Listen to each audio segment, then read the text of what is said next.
কোনো পয়গম্বর বা কোনো নবী বা কোনো রাসূল তাদের তরফ থেকে চিঠিটা হতে পারে। কারণ এই চিঠিতে যে লেখা আছে ইন্নাহু মিন সুলাইমান ওয়া ইন্নাহু বিসমিল্লাহির রহমানির রহিম, এই শব্দটা কোনো দুনিয়াবি মানুষের নয়, এই শব্দটা হলো আল্লাহর তরফ থেকে এসেছে। এই শব্দটা আল্লাহ নাযিল করেছে, আল্লাহ পাঠিয়েছে, যার কারণে এই শব্দটা এসেছে। এটা কোনো দুনিয়াবি মানুষের শব্দ নয়। অতএব উনি যে সময় ওনার সেনাবাহিনীদের বললেন দেখো চিঠিটা তো দেখলাম, কি করা যায় বলো। রানী বিলকিস যখন চিঠিটা খুললেন, খুলে দেখলেন যে ইন্নাহু মিন সুলাইমান ওয়া ইন্নাহু বিসমিল্লাহির রহমানির রহিম লেখা আছে। এই চিঠিটা খোলার পরে ওনার সেনাবাহিনীদের বললেন দেখো তোমরা শোনো, এই চিঠিটা যে লেখা আছে কোনো দুনিয়াবি মানুষের নয়, এই চিঠিটা হলো কোনো দুনিয়াবি মানুষের নয়, এই চিঠিটা হলো আল্লাহর পয়গম্বর, আল্লাহর রাসূল, আল্লাহর নবীর পাঠানো কথা, আল্লাহর পাঠানো কথা। এই চিঠিটা দেখে আমরা যে ওর সাথে যুদ্ধ করব তেমন ক্ষমতাও তো আমাদের নেই।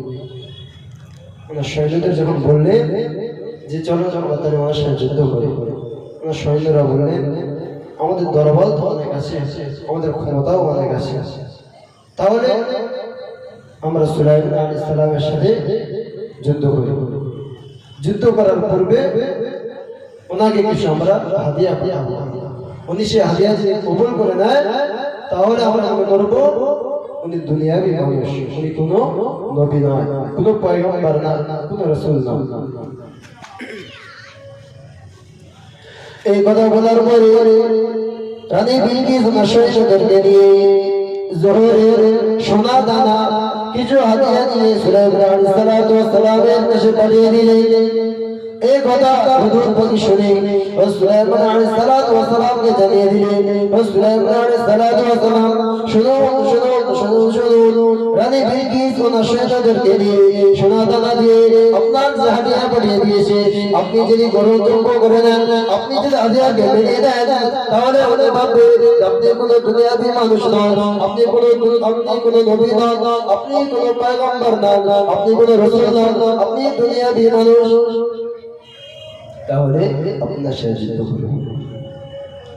এই কথা সুলাইমান আলাইহিস সালাম শোনার মুহূর্তে উনি ওনার জিনদেরকে হুকুম করলেন, হে জিন জাতি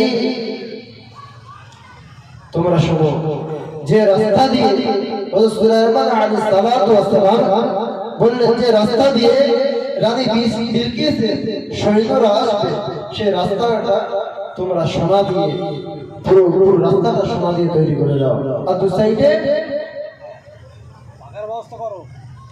দু সাইডে সোনার পশু পাখি, হীরের পশু পাখি তৈরি করে দু সাইডে রেখে দাও, যেন রানী বিলকিসের সৈন্য এসে দেখে যে আমরা কি কত বড় লোক, আমরা যে রানী, আমার থেকে আরো বড় সম্পদ ওনার রয়েছে, ওনার লোক লালসা না আসে। এই কথা বলার পরে হুজুর সুলাইমান আলাইহিস সালাম জিনদেরকে যখন হুকুম করলেন, জিন জাতি সেই সময় এই কথা শোনার পরে সাথে সাথে পুরো রাস্তাটা দু সাইডে পুরো সোনার হীরের মুক্তি দিয়ে পুরো রাস্তাটা তৈরি করে দিলেন।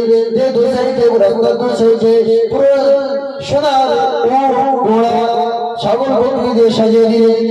সেই রাস্তা দিয়ে রানী বিলকিস সৈন্যরা আস্তে যখন সুলাইমান আলাইহিস সালাম পক্ষে পৌঁছে গেলেন, এসে বললেন সুলাইমান আলাইহিস সালাম শুনুন, এই হাদিয়াটা রানী বিলকিসের তরফ থেকে আপনার কাছে এসেছে।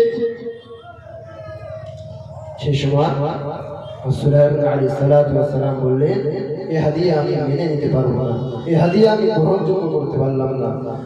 আপনারা তো দেখছেন আল্লাহ আমার কত সম্পদ দিয়েছে, আপনার থেকে আমার বেশি, অতএব আপনারা আপনাদের সম্পদ দিয়ে আপনার রানী বিলকিসের কাছে আপনি ফিরে যান।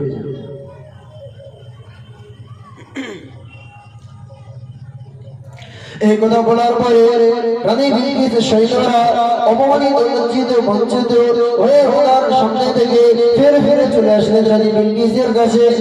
এসে বললেন, আমাদের যে হাতিয়াটা আপনি যে হাতিয়াটা পাঠিয়েছিলেন রানী সুলাইমান আলাইহিস সালাতু